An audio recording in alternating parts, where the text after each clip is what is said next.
오늘의 하늘 말씀은 제1성서의 이사야와 제2성서의 고린도전서입니다.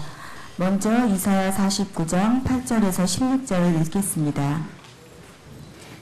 야훼께서 말씀하신다. 너의 소원을 기쁘게 들어줄 때가 온다.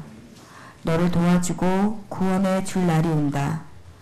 그날 내가 손수 빚은 너를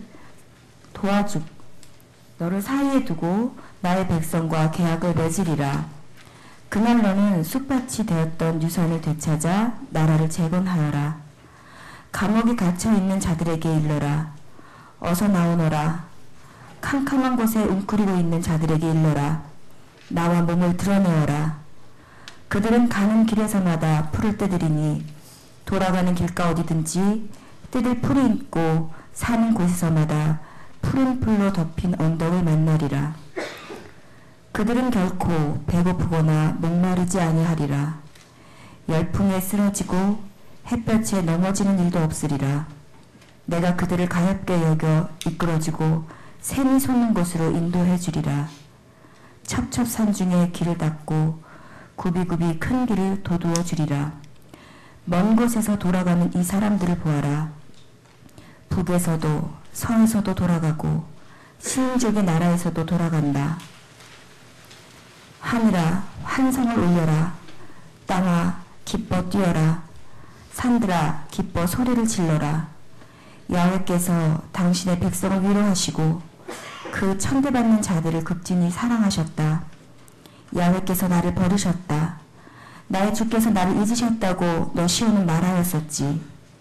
여인이 자기의 젖먹이를 어찌 잊으랴.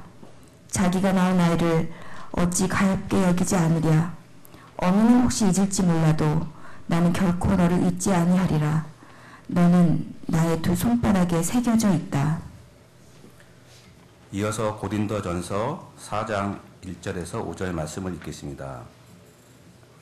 여러분은 우리를 그리스도의 일꾼으로 여기며 하나님의 심오한 진리를 맡은 관리인으로 생각해야 합니다. 관리인에게 무엇보다도 요구되는 것은 주인에 대한 충성입니다. 내가 여러분에게서 심판을 받든지 세상 법정에서 심판을 받든지 나는 조금도 마음을 쓰지 않습니다. 또 내가 나 자신을 심판하지도 않습니다. 나는 양심에 조금도 거리끼는 일이 없습니다. 그렇다고 해서 나에게 죄가 없다는 말은 아닙니다. 나를 심판하실 분은 주님이십니다. 그러므로 주님께서 오실 때까지는 무슨 일이나 미리 앞질러 심판해서는 안 됩니다. 주님께서 오시면 어둠 속에 감추어진 것을 밝혀내시고 사람의 마음속 생각을 드러내실 것입니다. 그때에는 각 사람이 하나님으로부터 음분의 칭찬을 받게 될 것입니다.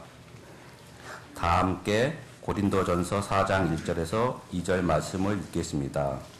여러분은 우리를 그리스도의 일꾼으로 여기며 하나님의 심오한 진리를 맡은 관리인으로 생각해야 합니다. 관리인에게 무엇보다도 요구되는 것은 주인에 대한 충성입니다.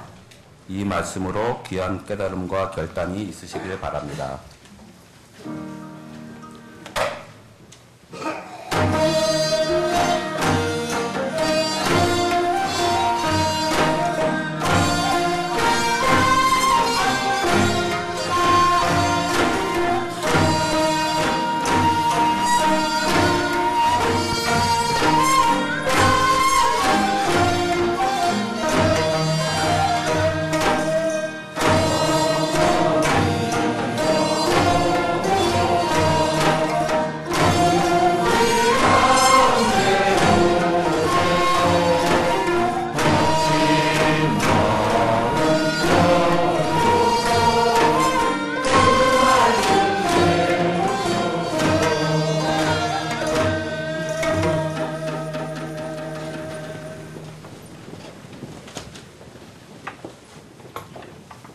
아무도 두 주인을 섬길 수는 없다. 한 편을 미워하고 다른 편을 사랑하거나 한 편을 존중하고 다른 편을 업신여기게 된다. 너희는 하나님과 재물을 아울러 섬길 수 없다. 그러므로 나는 분명히 말한다. 너희는 무엇을 먹고 마시며 살아갈까? 또 몸에는 무엇을 걸칠까 하고 걱정하지 말아라. 목숨이 음식보다 소중하지 않으냐? 또 몸이 옷보다 소중하지 않느냐? 공중의 새들을 보아라. 그것들은 씨를 뿌리거나 거두거나 곡간에 모아 들이지 않아도 하늘에 계신 너희의 어버이께서 먹여주신다. 너희는 새보다 훨씬 귀하지 않느냐? 너희 가운데 누가 걱정한다고 목숨을 한 시간인들 더 늘릴 수 있겠느냐? 또 너희는 어찌하여 옷 걱정을 하느냐? 들꽃이 어떻게 자라는가 살펴보아라. 그것들은 수고도 하지 않고 길쌈도 하지 않는다. 그러나 온갖 영화를 누린 솔로몬도 이 꽃 한 송이만큼 화려하게 차려입지 못하였다. 너희는 어찌하여 그렇게도 믿음이 약하냐? 오늘 피었다가 내일 아궁이에 던져질 들꽃도 하나님께서 이렇게 입히시거든 하물며 너희 얼마나 더 잘 입히시겠느냐? 그러므로 무엇을 먹을까? 무엇을 마실까? 또 무엇을 입을까 하고 걱정하지 말라. 이런 것들은 모두 이방인들이 찾는 것이다. 하늘에 계신 어버이께서는 이 모든 것이 너희에게 있어야 할 것을 잘 알고 계신다. 너희는 먼저 하나님의 나라와 하나님께서 의롭게 여기시는 것을 구하여라. 그러면 이 모든 것도 곁들여 받게 될 것이다. 그러므로 내일 일은 걱정하지 말아라. 내일 걱정은 내일에 맡겨라. 하루의 괴로움은 그날에 겪는 것만으로 족하다. 하나님의 말씀입니다.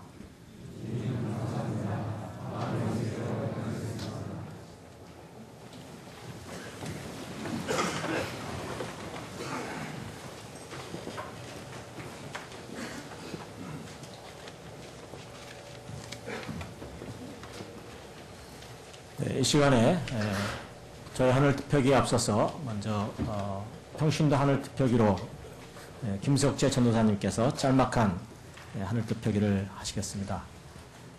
배경을 간략하게 말씀드리면 김석재 전도사님께서는 지금 한신대 철학과를 나오시고 한신대 신학대학원에서 공부 중에 있습니다. 작년 40일 동안 또 지난 목요일까지 40일 동안 두 번에 걸쳐서 혼자서 지난 대선의 관권 부정선거를 세상에 알리고 그리고 이를 회개하는 회개를 촉구하는 그런 1인 시위를 혼자서 시내 곳곳에서 진행해 왔습니다.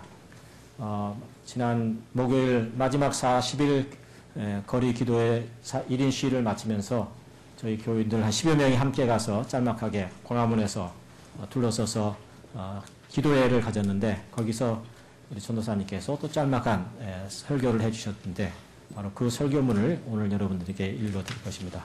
먼저 짧은 영상을 잠깐 보겠습니다.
성경 구절 두 절을 봉독해 드리겠습니다. 요한복음 3장 16절과 마태복음 5장 16절입니다. 요한복음 말씀 먼저 읽어 드리겠습니다. 하느님께서 세상을 이처럼 사랑하셔서 외아들을 주셨으니 이는 그를 믿는 사람마다 멸망하지 않고 영생을 얻게 하려는 것이다. 마태복음 말씀입니다. 이와 같이 너의 빛을 사람에게 비추어서 그들이 너희의 착한 행실을 보고 하늘에 계신 너희 아버지께 영광을 돌리게 하여라. 하느님께서 유대 민족을 선택하셔서 당신을 이방 민족에게 알리셨습니다. 이와 마찬가지로 하느님께서는 예수 그리스도 사건 이후에 그리스도인들을 선택하셔서 예수 그리스도로 말미암는 구원을 모든 인류에게 전하게 하셨습니다. 이것이 복음입니다. 그러나 이 복음은 힘으로가 아니라 섬김을 바탕으로 전해집니다. 이것이 그리스도를 믿는 우리 신앙의 한 축입니다. 하나님께서 세상을 이처럼 사랑하셔서 외아들을 주셨으니 이는 그를 믿는 사람마다 멸망하지 않고 영생을 얻게 하려는 것이다 라는 요한복음 3장 16절의 성구가 이 한 축을 말해줍니다. 그런데 성서는 그리스도교 신앙의 다른 한 축을 말해주고 있습니다. 그것은 마태복음 5장 16절, 즉 이와 같이 너희 빛을 사람에게 비추어서 그들이 너희의 착한 행실을 보고 하늘에 계신 너희 아버지께 영광을 돌리게 하여라입니다. 예수님의 이 말씀은 우리가 세상에 살 때에 착한 행실로 하나님께 영광을 돌려야 할 것을 말하고 있습니다. 특히 이 말씀이 강조하는 것은 우리의 착한 행실을 믿지 않는 사람들에게도 보여줘서 그것을 본 사람이 우리가 믿는 하나님을 인정하게 하고 그분께 영광을 돌리도록 해야 한다는 것입니다. 그리스도교 신앙의 이 두 축 중 어느 하나가 무시되어서는 안 될 것입니다. 요한복음이 말하고 있는 구원론이 무시되면 그리스도교는 사회도덕주의나 윤리주의로 변질되게 됩니다. 그리스도의 복음은 이보다 더 큽니다. 복음은 우리의 존재를 말하고 있기 때문입니다. 그러나 마태복음이 말하고 있는 세상에서의 행함의 측면이 무시되면 우리의 신앙은 죽은 후에 천당에만 관심하는 타계적 신앙에 빠지게 됩니다. 우리의 역사와 사회의 현실을 도외시하는 이러한 타계적 신앙을 가지고서는 하느님께 영광을 돌리는 삶을 살 수가 없으며 아직 믿지 않는 이웃들로 하여금 하느님께 영광을 돌리도록 할 수 없습니다. 그리스도께서 현실을 도외시했다면 성육신하시고 고난의 삶을 살 필요가 없었을 것입니다. 이 그리스도교 신앙의 두 가지 측면을 종합하여 베드로후서 1장 4절은 이렇게 말하고 있습니다. 그리스도께서는 그 영광과 능력으로 귀중하고 위대한 약속을 우리에게 내려주셨고 여러분은 그 약속 덕분에 욕망으로 이 세상에서 빚어진 멸망에서 벗어나 하나님의 본성에 참여하게 하셨습니다. 여기서의 위대한 약속이란 예수를 구주로 믿음으로 우리가 존재의 구원, 즉 생명을 얻는다는 것입니다. 그런데 무엇으로부터의 구원입니까? 그것은 베드로 후서의 말씀대로 욕망으로 이 세상에 빚어진 멸망으로부터의 구원입니다. 예, 우리 그리스도인들의 싸움은 이 뜻모를 욕망과의 싸움입니다.